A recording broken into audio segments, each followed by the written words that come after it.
Okay, the YouTube live stream is live. We're just about to start. If you're watching us on YouTube, just bear with us a few seconds.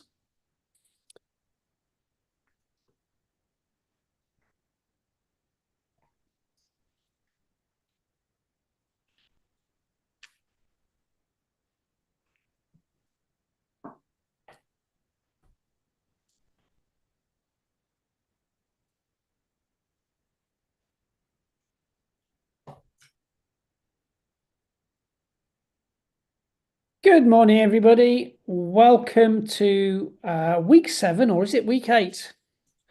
I'm getting very confused with all these grammar sessions now. We're still a week behind, and we are still down Mr. Pi Corbett. He's in recovery mode from his sore hip, and he's still not able to join us this morning. So it's David and I taking the reins. Pi sent us his recordings through, but hopefully he'll be back in harness very soon. Maybe next week. We'll let's fingers crossed. See how he goes. How are you this morning, David? I'm very well this morning, John. I'm obviously people know I'm in Chorley. Obviously, Chorley, St James are with me, basking in amazing sunshine. John, it is blue. There's not a cloud in the sky. I'd like to say the temperatures are in the high 20s, but I'll be lying. But it looks that way this morning, so I expect that Chorley St James have gone and done their daily mile. As maybe other schools have done as well. I expect the Lancaster Road up that way is basking in glorious sunshine as well. Well, it's certainly sunny in the Loon Valley, so I imagine it will be sunny in Lancaster and probably sunny in Bolton too. It's always sunny in Bolton, John. Right. Always. Yes, right. So this is the sunny day in Chorley. You get one a year. Yeah, Enjoy it's due it. to give it 20 minutes and it'll be snowing probably. Right, we will get cracking with today's session. If I just go to the TeachingLive website, just bear with me a second. I'll just say, whilst you're doing that, Pi, John, that Pi does send his best to everybody. He's recovering well and will be back with us as soon as possible. Yeah, we'll look forward to that because it's we're kind of used to doing this as a threesome. It just feels a little bit more on edge when there's just the two of us. We're quite sure. There is, John. There's quite the people won't see that behind the scenes. There's quite a lot to do in the session, moderation, moving things along, and all sorts of things. So it's moving to instead of having 3 things to do at once, there are 5 things to do at once, which we'll do our best. Yes, indeed. So we'll go to today's session page and we'll look at Padlet activity number 1. I know we won't. What are we talking about? See exactly that. Exactly that. We haven't played the game yet. We'll play the game. We'll go to the teaching note. So we've got the game up. That's right. We like to keep everyone on their toes, John. Never boring. Okay, so here's today's game. It's a listing game. Really quite a simple game, this, but one in which you can use your imagination. So take it in turns to come up with a list. We've got a whole list of sentence starters, and you'll notice that each one ends with a colon. The little hobbit packed colon. So we know that's going to introduce a list. So, David, do you want to start? Well, Or do you want me to do Pi's audio? has Pi got an audio for it? Yeah, of course he has. Yeah. Let's listen to Pi's audio. Hi there, everybody, and welcome to our grammar session. We're going to kick off straight away with a listing game, and I've given you 1, 2, 3, 4, 5, 6, 7, 8 different starters there, and you can see that we've got a colon which introduces the list. Colons you will have been taught with instructions. where it says what you need, and then there's a colon, and it lists using commas the ingredients that you need. So where it says the little hobbit packed, let's think of 2 or 3 things a hobbit might pack. The little hobbit packed, colon, an invisibility cloak, comma, a flagon of water, and let's get one other thing, and a very sharp dagger, full stop. She was afraid of 3 types of dragon, but I've got to list 3 types of dragon: a storm dragon, an ice dragon, and worst of all, the most terrifying lava dragon. The next one, in the cave she saw, that's going to be 2 things. And then 3 choices. There were 3 choices: run to the end of the lane, hide inside the cave, or climb up an enormous tree. She wanted to see 2 places. Okay, let's think of my 2 places: the magical lake and the well, the wishing well. It was a terrible dilemma. So, 2 things here. It was a terrible dilemma. Now, what's the dilemma going to be? It was a terrible dilemma. It was a terrible dilemma by the last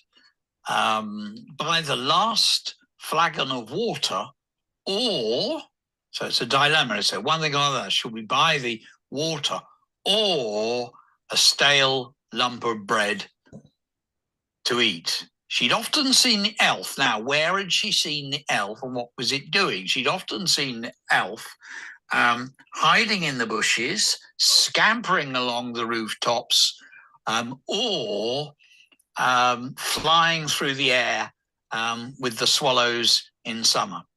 And then finally, she knew one thing. So you only need one thing here. Finally, all right, she knew one thing: the king was still alive. Dun, dun, dun, dun, dun. So John David will model playing the game, bouncing it backwards and forwards after 2 minutes. Swap roles, ready, steady, go. Okay, that's quite straightforward. Although we don't need to swap because we're doing it one at a time. So, do you want to start, David, or shall I Yeah, start? well, I'll choose one for you, John, at random. And then Okay. you can finish the sentence. So I'm going to go with there were 3 choices. There were 3 choices. Cycle up the hill, turn left to the cafe, or turn around and pedal home before the rain arrived. I'd go to the cafe. Yeah, I probably would too. She was afraid of 3 types of dragon. The Manchester Puddle Dragon, the Chorley Stickleback Dragon, and the Lancashire Ribbed Dragon. I'm going to go with in the cave she saw. In the cave, she saw a gleaming pile of gold,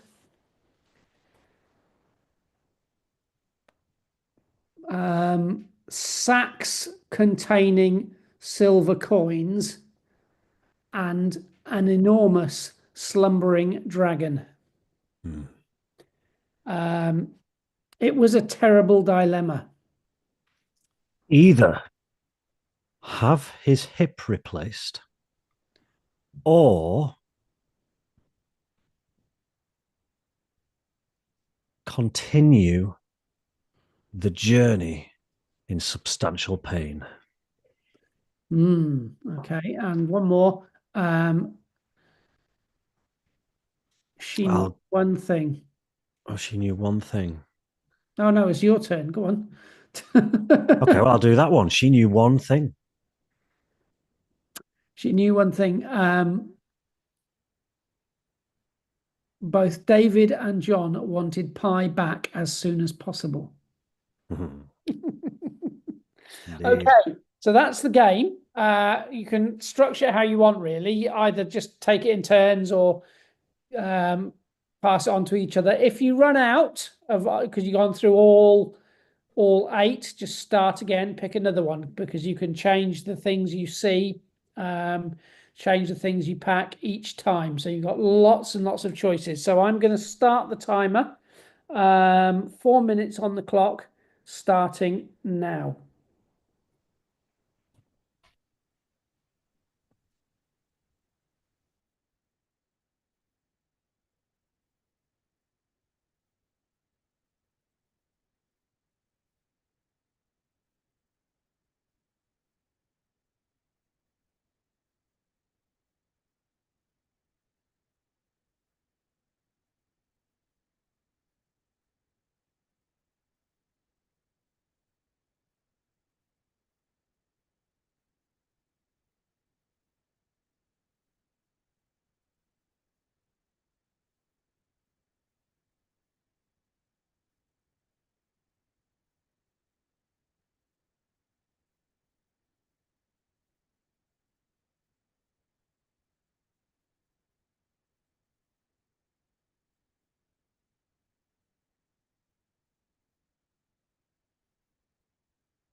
Right, that's your 4 minutes up. I hope you got plenty of interesting lists.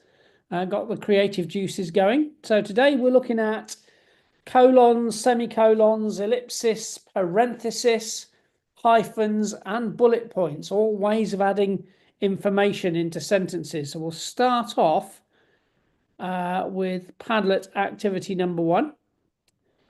And what we're doing here is we're looking at there we go. We've just done the list Bilbo saw three things, colon, the moon, comma, a tower, and rain. And now what we're doing is we're adding more description. And when you do that, your list becomes more complicated. So Bilbo saw three things, the moon shining down on the skyship like an albino eye, a stone tower looming above the abandoned skyship, and icy rain whipping across the hillside, battering the skyship's ragged balloon. So instead of a comma, you use a semicolon. So, David, have we got Pi's description for this? Yes, I shall play this now. Okay, we're on Padlet 1 now. We've practiced using a colon to introduce a list. And if you look at the grid, you can see on the left-hand side, we've got exactly the same idea. Bilbo saw three things, colon, and then we're going to introduce the list. Or Thorin saw three things, or in this valley I discovered. So then you get the list. The moon, a tower, and rain. Or Thorin saw three things, trees, pathways, and a fox. Now that works fine because the things that you're listing are very brief. But as soon as you get to something more complicated, you're going to need a semicolon rather than the comma. So let's look at the one on the right. Bilbo saw three things. Now, instead of the moon, I've added to the description, made it more elaborate. The moon shining down on the skyship like an albino eye. Now, instead of a comma, use a semicolon there. A stone tower looming above the abandoned skyship, and icy rain whipping across the hillside, battering the skyship's ragged balloon. So we've got three quite extended clauses there. And in order to separate them, I've used a semicolon, so it's a really big indication. Pause a bit at this point. So if we do the same with Thorin, saw three things, gnarled trees that twisted and writhed like cobras in the forest canopy, semicolon, dark pathways that snaked ahead, where anything might lurk, ready to snatch and pinch and grab, semicolon, and a distressed fox that was sitting at the edge of the path, waiting for somebody to pass by with bad intent. There you go. Okay, so here what we're doing is we're taking the list that Pi's provided and then replacing the commas with semicolons and extending the description. So Thorin saw three things, gnarled trees. Excuse me, I'm going to sneeze. No, maybe not. I've got it under control. Thorin saw three things, gnarled trees with their fingers climbing up into the air, dark pathways snaking ahead, and a fox waiting sadly by the path. So take one of these and extend that idea using semicolons instead of commas. So on we go to the Padlet. I still try and remember all the basics on top of that as well, which is always a bit of a challenge. Run and freeze. Oh, well done, David. Thank you. So I'll have a go.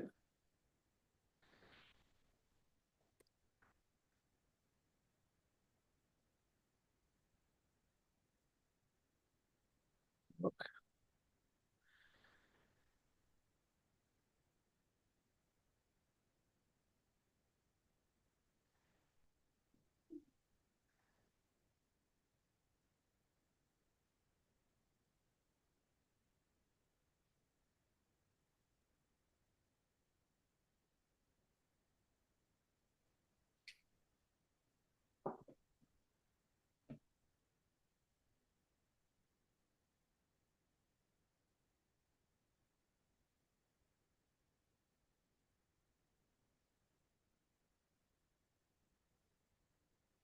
Okay, Ben, from Charlie St. James, if you can do that one again this time, extend the rats, extend the mice, and extend the dogs using semicolons. See if you can do that for me.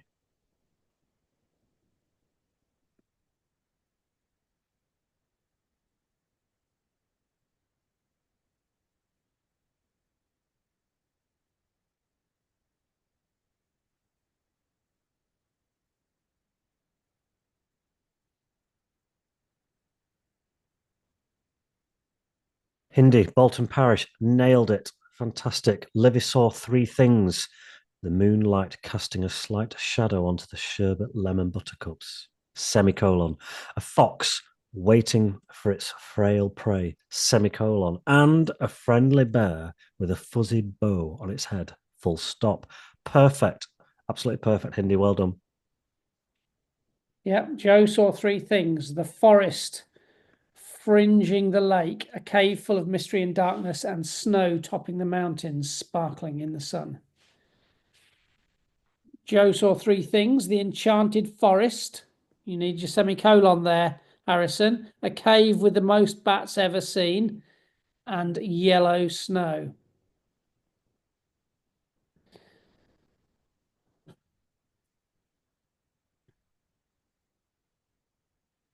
Got quite a few people coming through not using semicolons, but using commas instead. Remember those examples Pi shared with you? We've got semicolons being used instead of the commas. So Reuben from Chorley St. James, Thorin saw three things: long, thick trees with stripped bark, never-ending pathways with gravel and dirt, and a howling fox looking for his family. Excellent, Reuben. Well done.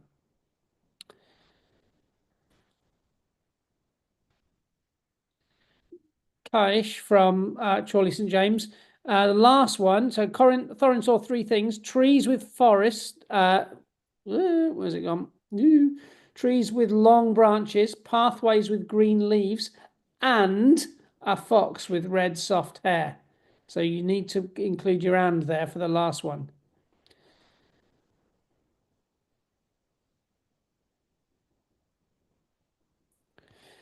Harvey, you've not used commas or semicolons in yours, Harvey from Chorley St. James. And I think where you put tall trees, long pathways, and a fox, I don't think you would need a semicolon for that one because your bits of description aren't long enough.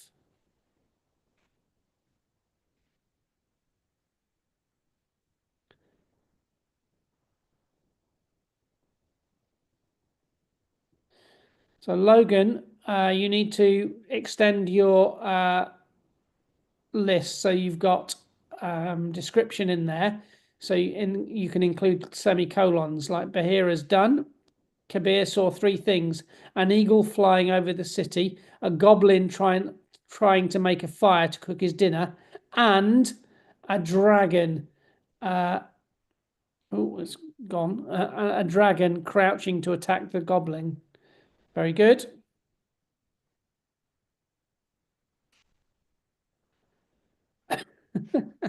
Oscar and Leo.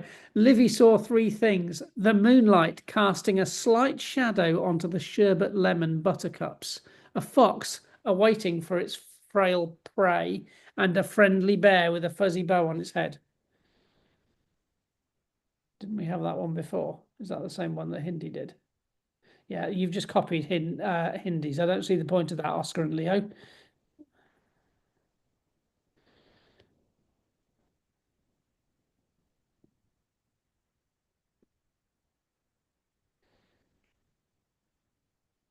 Mr. Clark at Chorley St. James is having a go. Let's see how he's done.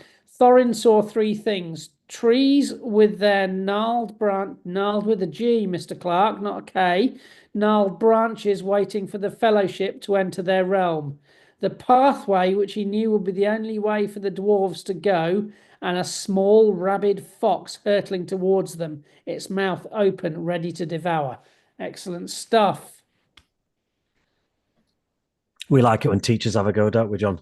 We do, even though the spelling of gnarled is an odd one. Gnarled. It's a G, not a K. I think Mr. Clark did that on purpose, John, Do just to you? fool the Do you? children. I do. Yeah. See if they got it or not. Okay. I think there's £5 in the post, please, Mr. Clark. CSJ at the back.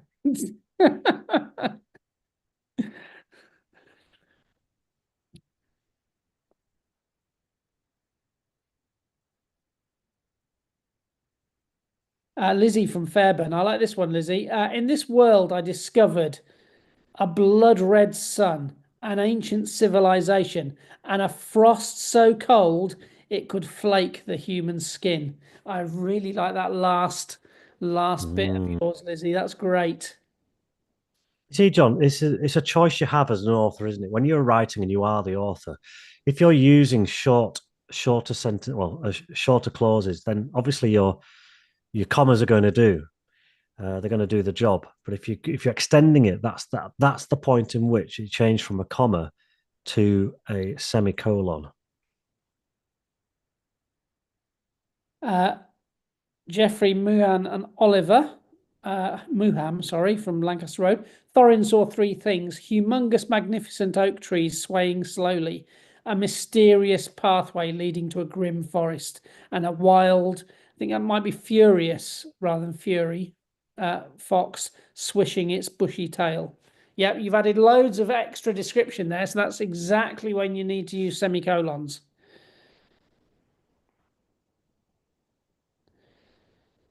Leighton from Bolton Parish, you've used Joe saw three things: a majestic, magical forest. You forgot your colon. It's difficult to remember absolutely everything you've got to do here. Joe saw three things: colon, a majestic, magical forest full of fairies in the chocolate-coloured trees; semicolon, a petrifying cave full of all the creeping spiders, killing all the flies that came to it.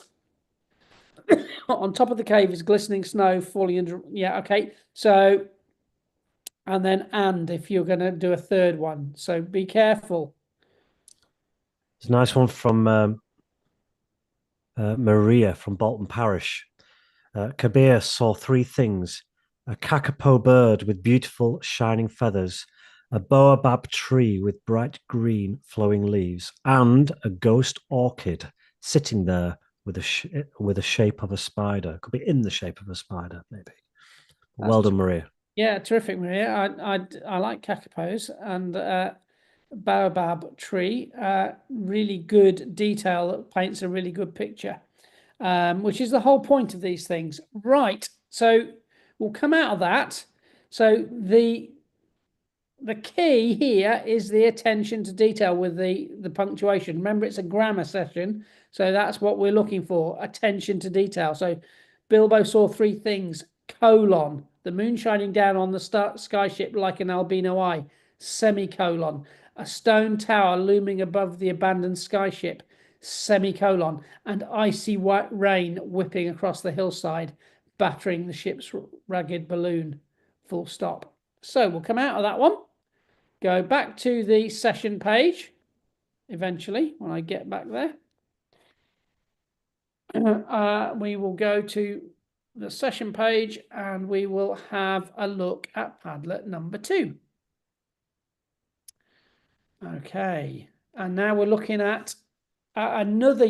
So that the first one was semicolons in an extended list. What we've got, and here we've got semicolons with related sentences. Let's see how Pi describes this. If you've got the audio ready, David. As we've seen there, we can use a colon to introduce a list. We can use semicolons to split those clauses up so that we don't get muddled between the different ideas. And we're now going to look at the focus on using semicolons to show a close relationship between two clauses, two sentences. On the left, you've got the ideas. So we've got wallpaper and door. And what you've got to do is turn it into two, they're rather like mini sentences, and they've got to relate to each other. So I've got a piece of old wallpaper fluttered in the breeze, a door tilted at a crazy angle. If you look at Mari and Bobby, Mari began to take out all sorts of things. Bobby stared at the pile of treasures. Or Bilbo and Ellie, Bilbo began to roast the meat. Ellie greedily waited. You can see that those are two sentences that are very closely related, and we could have put a full stop, but I've just shown that they're closely related by using a semicolon. If you look at dragon scales and the gold, the dragon scales glittered. They were made of gold. So it's over to you. You've got Marty and Fran, flames and shadows, hot soup, delicious smell, outside, inside. So you could write two sentences very closely related. And if you're not too sure what to do, just go back and look at the four that I've done and use that as a model. Okay, so if we go to the Padlet and I will pull one up. So I'm going to do the one about the hot soup. So if I wrote the hot soup was bubbling on the stove. Now I need to come up with another sentence. We've got the hot soup and the delicious smell. So I've got to do something about the delicious smell. So I'm going to use my semicolon, and I don't use a capital letter, even though it's a separate sort of a separate sentence. The delicious smell filled the kitchen. Filled the kitchen. So I can see that the second sentence kind of follows on from the first, and that's why I've used a semicolon. It wouldn't be wrong if I'd put a full stop and a capital and then capital T, but it's just to show that the two sentences are linked together. Marty began to set the fire. Fran went to get some food to cook. So you can see straight away that Marty is doing one thing, Fran's doing another, but they're both working together to be organized.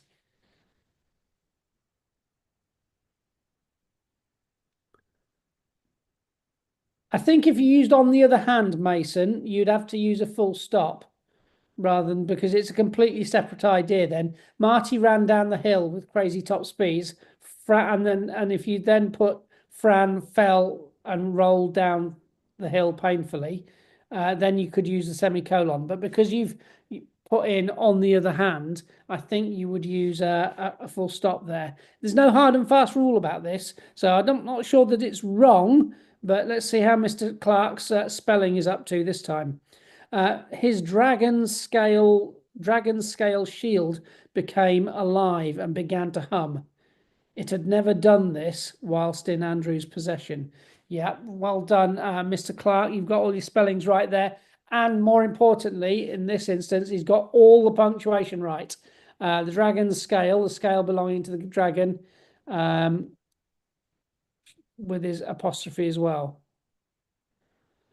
Elliot and Remy, this from Long Parish, the sizzling sausages bubbled on the pan in the pan. The smell of fresh sausages filling the room. I don't think you need to repeat sausages. So the smell filled the room would be fine, or the delicious smell filled the room. The hot soup was bubbling on the stove. The smell was delicious. That's fine. The flames were crackling loudly. They cast shadows on the walls. That's excellent, Lizzie. Yep, that works well. Marty invented a magic potion. Fran nervously tried it. Yeah, I like that one, Felicity and Amelia. So one thing follows on from the other. Marty walked down the hill with her friends. Fran joined her after he finished his homework inside. Hugo and Michael, I'm not sure what yours is about. Piece of cheese fluttering in the breeze. A good bit of internal rhyme, but that's about it.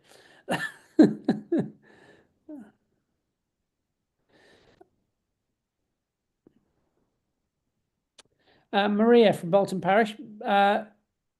Riku went shopping in town. semicolon, so you don't need a capital letter. He met a friend there in next. Marty carried a sack full of supplies. Fran dragged a bag behind her. Yep, that's fine. Jeffrey Merman Oliver. Mr. Clark's trying to outdo everybody with his choice of language here. Outside, the camp thrummed with the sound of the beating wings. Inside, the 4 children realized their dash across the boulevard would be a matter of life or death. Dun, dun, dun, dun, dun. Pending novel coming by Mr. Clark, I think. Mr. Clark's making, I know what it is. He's making a pitch for Pye's job, David. That's it. Yes. Frank was eating some hot soup. Felix was making casserole. It had a delicious smell. Yep, that's really good, Parker, from Fairburn. Charlie from Chorley St. James. Outside, the sun shone bright. Shone brightly, or shone brightly, really. Shone, not shined. Inside, it was dark and cold. So the outside, inside nearly always works with a semicolon.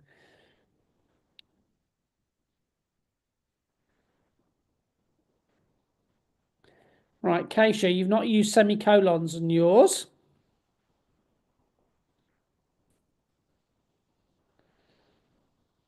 Marty made some biscuits in the kitchen. Fran thought they tasted burnt. Regan from Chorley St. James, good. The pan burst into flames. The house became a house of memories. I'm not sure. Don't think those 2 sentences are closely related, Matthew, from Chorley St. James. The pan burst into flames. And then if you put something like the smoke filled the room, something like that. I can see what you're trying to say, that the house is burned and the house is now a memory, but that's the 2 ideas are too separate to be separated by a semicolon. You'd need to use a full stop. Bilbo set up the tent. Ellie ran around crazily. Marty began to vacuum the floor. Bobby cleaned the windows. The cake cooking slowly. The cake was cooking slowly in the oven, or the cake cooked slowly in the oven. And then the sweet smell filled the air. Not with this. If you've got with, Beth, you've turned it into one sentence. So the cake cooked slowly in the oven with the sweet smell filling the air. That would be one sentence. But if you split it into 2, the cake cooked slowly, or was cooking slowly in the oven, the sweet smell filled the air. That's where you would use a semicolon. I think we may need to move on, John. Yeah, we do. So we'll come out of that Padlet. So that's the second use of, so semicolons in lists where you've got an extended list, and semicolons for separating related sentences. And before we do Padlet 3, we'll have a look at today's PowerPoint. Which for Got the audio ready when you're ready. Okay, so let's have a go. Okay, off we go. And here we go. Let's have a look at the PowerPoint. Thinking about more difficult punctuation, though actually once you've got your mind around, it's not too hard. So we looked at the whole idea of what's called the colon. You know about that because it's used to introduce information in a list. And you learn it very, very early on when you're doing instructions, what you'll need: colon, a spade, some water, and a seed. So you get the colon, and then you get the list, and you use the commas to separate the ideas until you get to the word and. The little hobbit packed a bed, plenty of food, and a firestone. We can also use it to formally introduce an explanation or example of something. Badgers have thick fur. This keeps them warm in winter. That's another way of using it. The semicolon is where you link 2 mini sentences or main clauses that relate. Bob was Sue, Bob was sad, Sue was happy. The blue whale is the largest mammal on the planet. It weighs as much as the equivalent of 33 elephants. The blue whale is the largest mammal. The Etruscan shrew is the smallest. Now, in those examples, you could have used a full stop, but because the sentences are very closely related, we show that through using the semicolon. Now, the next example is where you've got semicolons that can be used instead of commas in complex lists. So here's an example. Bob ate vast salad smothered in olive oil, bananas, which came from Kenya, grilled with butter, slices of papaya with lime juice, and a glass of orange juice. So where you've got a complex list, you distinguish between the different items by using a semicolon. And we've got parenthesis, which is where you drop stuff in, and we can do that with commas. We know that from our friend, the relative clause. Brian, who was angry, stamped his feet. Brian, who was angry? The who is telling us it relates back to the subject. Brian tells us more about him. We can also drop in headingly. Brian, hoping he was safe, jumped across the bridge. Or Brian, scared by what he had seen, jumped across the bridge. Or Brian, hopefully no longer hungry, ran across the road. Or you could just drop in other subordinate clauses. Brian, after eating a donut, slept all afternoon. Brackets, drop an extra information or explanation, possibly not necessarily needed directly in that sentence. Brian, the oldest son, laughed aloud. Then you've got your dashes, bit less formal. She saw a cat, just like her own Timmy, curled fast asleep. Or tagging on, adding on an afterthought or a comment about something. The car pulled up. The doctor had arrived. Then you've got hyphens for joining things together. Our old friend Kennings, where, if you remember, the Vikings used to call their swords things like skull crusher. He gripped the skull basher. Now, rather like little riddles, the night flyer. So a night flyer could be an owl or a bat. A storm catcher pulled out his net. Wow, a storm catcher. So we can make a single noun, a kenning, by putting ideas together. We can make an adjective. The Etruscan shrew is penny-sized. The fire dragon is copper-coloured, snub-snouted, and furnace hot. They're sometimes used to connect a prefix and a root word. We need to recover the chairs. And if you didn't have, in that example, if you didn't have a hyphen, it would read, we need to recover the chairs. And recover means to get back the chairs. If we're talking about putting a new cover on them, we need a hyphen. We need to recover the chairs. That's a very odd use, but occasionally you see it. The main one is creating a noun like skull basher or a new adjective by bunging two together like copper coloured. An ellipsis, it shows that a word or phrase has been missed out. It sort of slows the sentence down and helps to build attention very often. And the final one we not mentioned is our old friend bullet points. They're used to organise lists for readers. You learn about those in instructions. Open your dragon's jaws, drop in the medicine, close the jaws and hide at some distance and wait. Now I could have done 1, 2, 3, 4 to order them, or A, B, C, D, or first, next, after that, finally. Sometimes it's nice to go for the bullet point. So that's a little summary of the things that we've been thinking about. Worth jotting some of those down, worth revisiting, worth practicing. So the only thing I'd add to that really is this last one, bullet points. You wouldn't really use those in story writing. They're mostly used in non-fiction type writing, not really in story writing. So we'll go back to the session page, and that you can have a look through that. Or the other thing I was going to say is ellipsis. Do not overuse ellipsis. There is nothing more irritating to a reader than lots of ellipsis in a story. You can use it once, but that's it, and there better be a good reason for using it. To build tension is often the way of doing it, but so it does get overused, so don't use it very often. Right, on to Padlet activity number 3. Okay. What does Pi have to say about this one? David? Okay, just checking I got the right one. Okay, we're now going to have a look at parenthesis, and that's where you drop something into a sentence, and we've got different ways of doing it. We can use brackets, dashes, or commas. Commas are the one that we've always we've done before, and you can use them for relative clauses. So you've got an example there. Brian, who was angry, stamped his feet.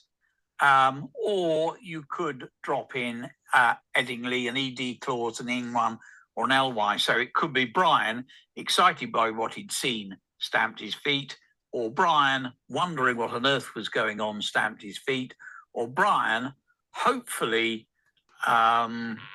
awake, comma, stamped his feet. But you could also use brackets. Brian, the oldest son, laughed aloud. Now, that little bit of explanation, it's the bit that's dropped in. We could have left it out.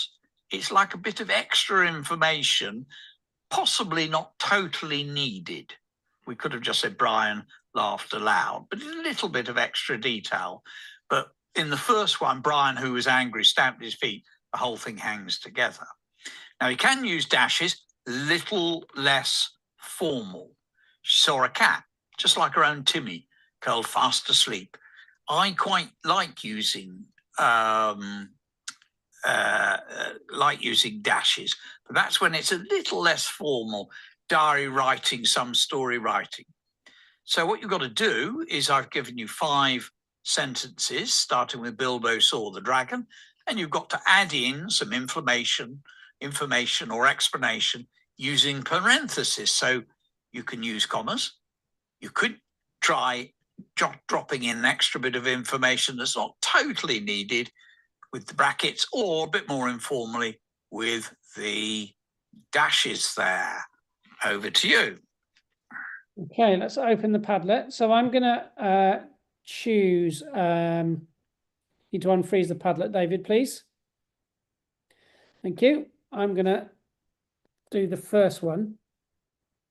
And I'll try and show you the difference between adding extra information and a piece of not so relevant. So Bilbo inching forward nervously. So I'm describing what he's doing here.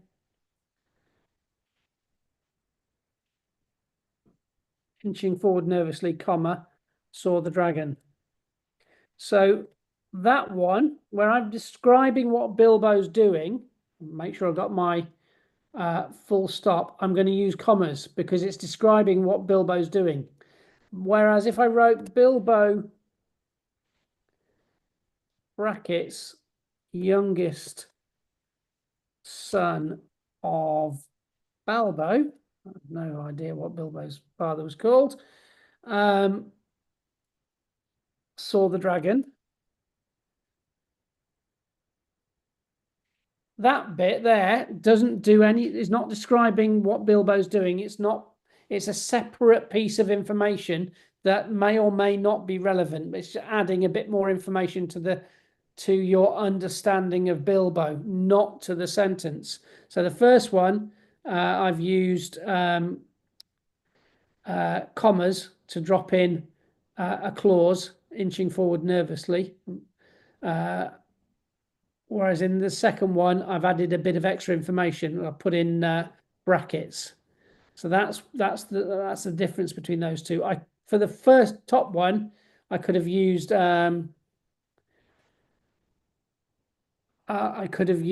dashes. So Matthew, Bilbo, the mighty warrior, saw the dragon.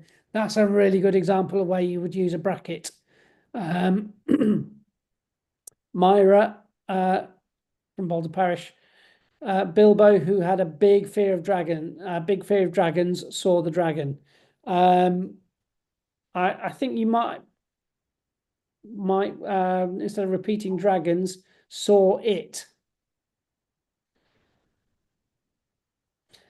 Ben, who was very hungry, ate a banana. You could use brackets for that one, Ben. I'm wondering whether I would just use commas or dashes.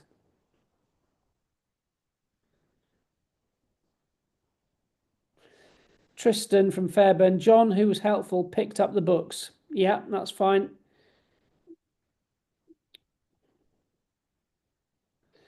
Elephants, who are humongous and grey, have long memories. Don't like the word humongous because it's a bit informal. A huge, okay. I wonder if I would put that one in brackets, Saffron. It works. It's fine. It's not wrong. I wonder because it's not relating to the fact that they've got long memories. I wonder if it would be better in brackets. Bilbo, who was terrified of dragons, saw a dragon. Yeah.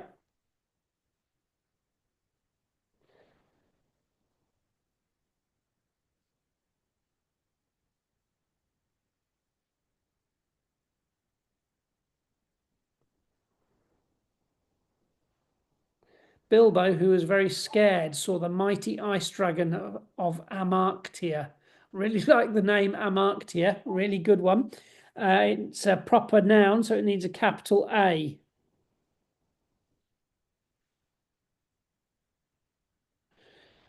Lizzie from Fairburn, the dragon, covered in stains of blood from its recent prey, flew towards the city. Yeah.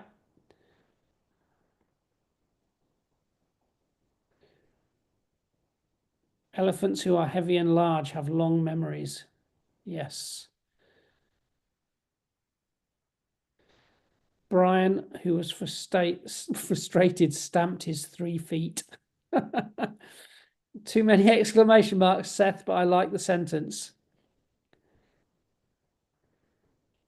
Brian, the youngest son, cried out loud. The dragon, which blew fire, flew towards the city. Very good, Jensen. Bilbo, crouching forward weakly, saw the dragon. Brian, who's the bravest child, rode the dragon with no fear. Bilbo, who is fearless. He doesn't need a whom. Bilbo, who is fearless, fought the monster. Georgia from Lancs Road, well done. Bilbo, who was a brave warrior, in brackets, Esme from Lancaster Road, saw the dragon. Yes, that works fine. Zorro, who loved animals, jumped onto the donkey. Yeah, perfect.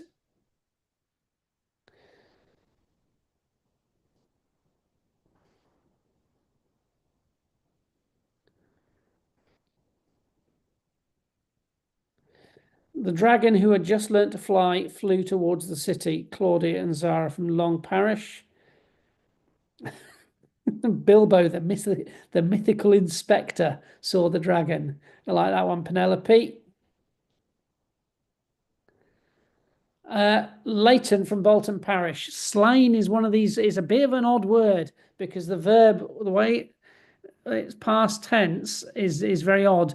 Leighton, the majestic warrior, slew the ignoble dragon of the west. I like the use of the word ignoble. So slain, slew, SLEW, is the past tense.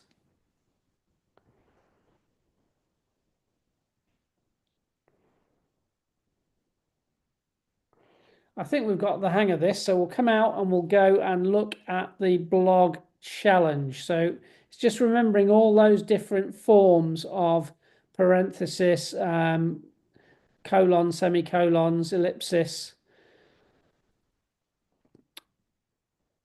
Once you've got the basic rules sorted, you're okay with these. Look at the blog challenge.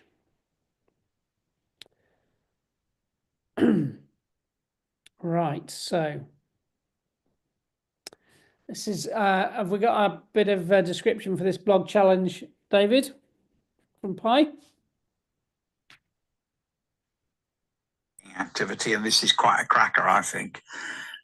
So the aim is to create a suspense paragraph, part of a story based around that picture there. So you can see the sea, you can see the side of the sea, some sort of road or a harbour arm or some cars parked up. You can see the forest, the rain lashing the landscape.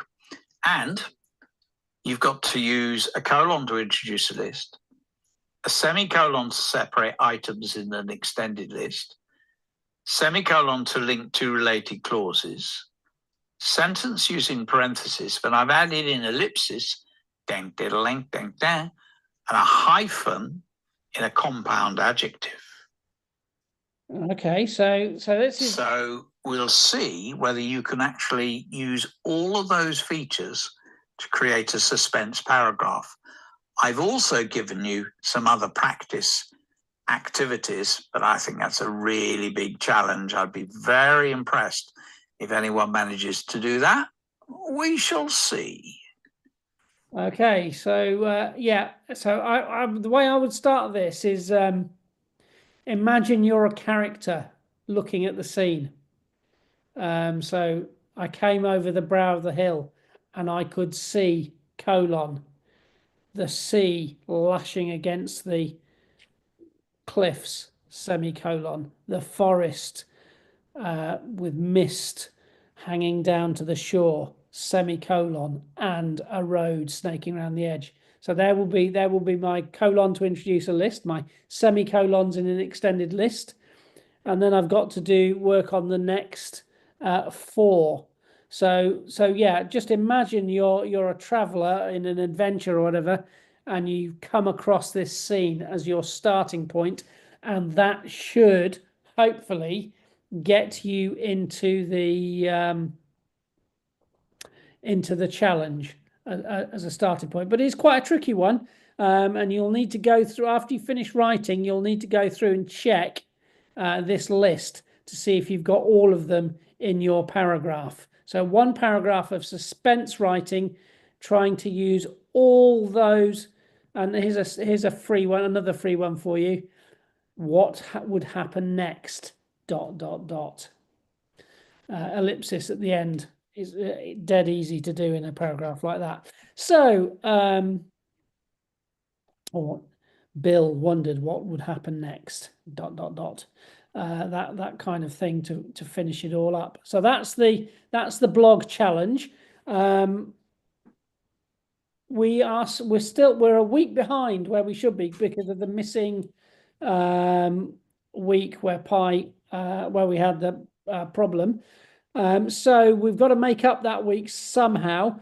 Pi's still not back. So as soon as we know, we will try and fit in an extra session for you. It would be really helpful, teachers, if you could just tell me, just email me quickly and tell me any days that your class definitely couldn't do. So I can't guarantee that I'm going to be able to suit everybody, but between us, if you can tell us the days, well, we definitely can't do Mondays, or and it won't be a Tuesday because we're already doing 2 sessions on a Tuesday, and we wouldn't want to do 2 in a day. So of the remaining 4 days in the week, if you could let me know any days that you can't do, we'll try and fit in that extra session before the end of the 10 sessions.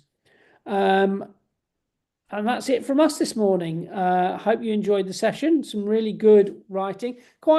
Some of it's quite technical, some of that grammar stuff, that punctuation. It's quite technical, but we seem to have a good handle on it. What did you think, David? Yeah, it's difficult, isn't it? Always introducing something new, but remembering the other stuff as well. But you really gave it a good bash this morning. Some really good inventive sentences and sticking to the rules, which we know grammar is all about rules, John. It is indeed. So we will see you at 11 o'clock sharp. Follow the rule. Next Tuesday for it'll be week 9, but we'll be doing week 8 of the grammar session. So hopefully Pi will be back. If you want to post a get well card for him on the early morning sessions gallery, please do. We've already sent him on quite a few get well soon wishes from you all. We will see you next time. Bye from me. And bye from me. Well done, everybody. See you next week.